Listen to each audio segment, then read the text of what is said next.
I love, of course, all the score, but the one that touches me the most is Stay With Me, when the witch, who's been such a abrasive character, sings to her daughter about not wanting to let her child go. It's about parents and children. And that's, of course, what fairy tales are about. There is no one like Stephen Sondheim.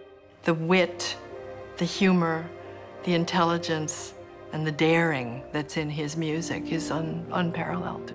Meryl Streep is so remarkable. She is able to find colors in lyric that I've rarely come across.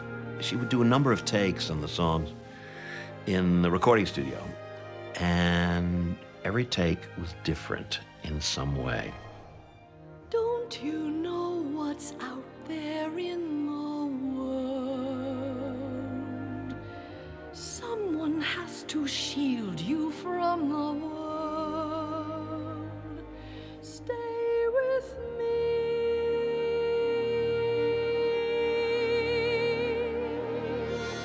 Princes wait there in the world, it's true. Princes, yes, but wolves and humans too.